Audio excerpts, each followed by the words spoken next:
Water Awareness Research and Education is a program that we do in Tampa, Florida that started through a grant from the Environmental Protection Agency that really tries to bring students in the middle schools, high schools in touch with researchers at universities, in touch with professional engineers and scientists, and in touch with community members to really talk about water, how we use it, where it comes from, how we could protect it, and how important it is to our lives. This week in Dominica, we have gone to 8 districts with the Youth Development Division within the Ministry of Culture, Youth and Sports. Our first stop was a Fawn Collet Community Center, where we actually looked at the environment around the youth center and tracked where the water was, how it was used, what did the environment look like, which included things like what would students or young people want.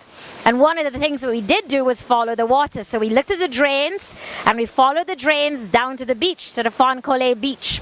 And the students documented what they saw, whether they saw people playing, how they were using the resource, whether benches were missing, if benches were something they wanted, did they see trash? How could trash actually impact what's on the beach? How would it impact what's in the drain?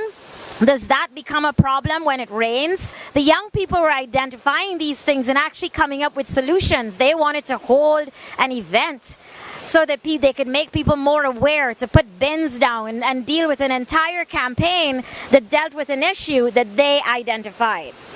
Next, we went to Rosa and we were at the Convent Primary School. And we had many of the secondary school students there. It wasn't any primary school students. We talked about water, but we took a walk down to the river, the Bathette State River. And we did the same thing, document how are people using the area. On Wednesday, August 7th, we went to Delice, at the Delice Youth Center. And there we had students who were from 4th form all the way up to college. Many of them were business majors. So we actually spent the morning talking about careers. And in each time a student spoke about what it is they wanted to do, I tried to link it back to something in water. And then we took a trip down to the White River. And there we did some assessments. We started to actually do some water testing using a water monitoring kit that normally students around the world use in October for World Water Monitoring Day. Measures temperature, pH, dissolved oxygen, turbidity. And so we did those tests and introduced the students to concepts of water chemistry. Many questions came about the use of springs in the area that many residents use, say for example, when the water pressure from the water company, the WASCO, is low, or say for some reason there is a disruption.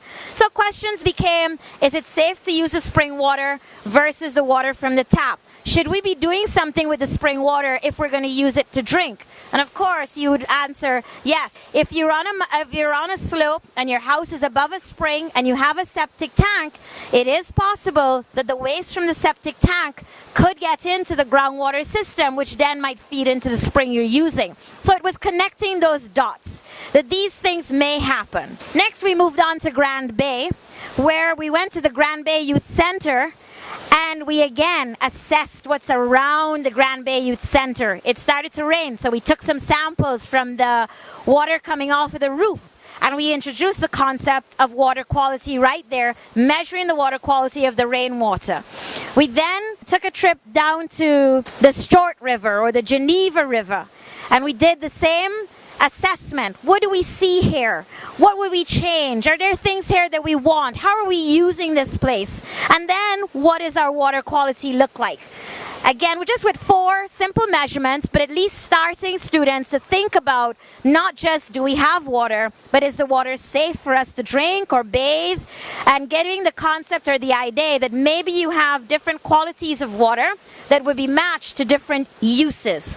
The water that you put in a toilet to flush is not the same quality of water that you probably need to drink. On Thursday, August 8th, we went up to the Castle Bruce Youth Center, where we had, again, mainly secondary school students and some who were at college and beyond. There we did an assessment of what we saw around the youth center, and then we took a walk down to the Castle Bruce River, which runs in to the sea there. And so we got a chance to see where the water meets the sea. Actually, we did that in all of the other communities up to then. And the students got a chance there to identify how people were using the beach area, how they were using the rivers, what kind of plants and trees, whether there was trash around the place, what kinds of animals, because we're emphasizing that when you're describing somewhere, you need to talk about the biodiversity, and that's something that's very important. We also did water quality testing when we were out there, and then we went back into the youth center and talked about what we saw. We then moved further north up to Marigot, and we went to the Marigot Youth Center, and from there we actually went down to the Cabana River. We just went straight to the river. We crossed it because someone was burning garbage at the time. So we actually crossed the river and we were on the beach, again where the river meets the beach area. We split up into groups and did an assessment there. We took water quality measurements, and we also did an assessment. Are people swimming? We saw people swimming. We saw lots of garbage being burnt. We saw birds. And then some students wanted to look at describing the river in terms of flow. So we actually did some simple measurements to figure out how fast the water was flowing. So we did a flow rate measurement. If we put something in the water and we let it run for a certain distance, how long did that take? And that at least starts to plant the idea that as engineers, we like numbers. After we left the Cabana River, we went back up to the Marigot Center, and some students had even more questions about filtering and whether the sand would help to treat water that had a lot of turbidity, a lot of smaller particles, or a lot of larger particles, maybe larger than the sand that we found at the beach.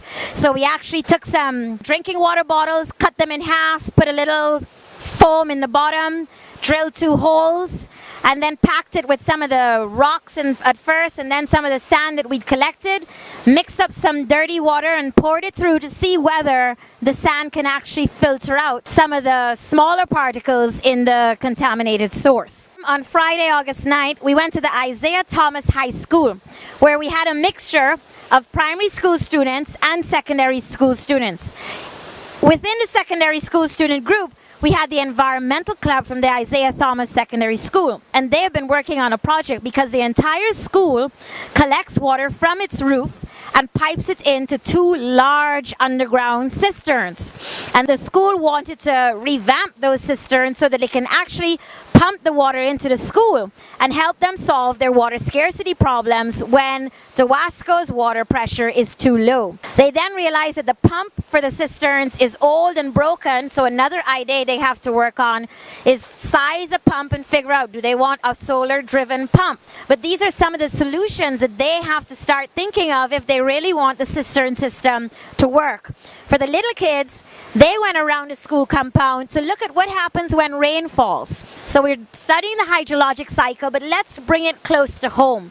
When it falls on this concrete that's outside school 3B or something like that, what happens? Does it sit there? When the sun hits it, does it evaporate? Does it go into the soil through infiltration? So the students had to do that. And there they presented and actually showed us their water cycle, emphasizing the various parts of the water cycle in their diagram and in their presentation. And lastly, here in Portsmouth, Mr. Gomez Drago brought our group up to WA9, Water Area Catchment 9. And we had the honor and the opportunity of being with an engineer who works with a company that could explain to us what the catchment does. The students asked questions about the whole process of how water comes from the catchment to their houses, and then we did some water quality tests to look at temperature, turbidity, pH, so they got to be water chemists right at the top of the source of their water.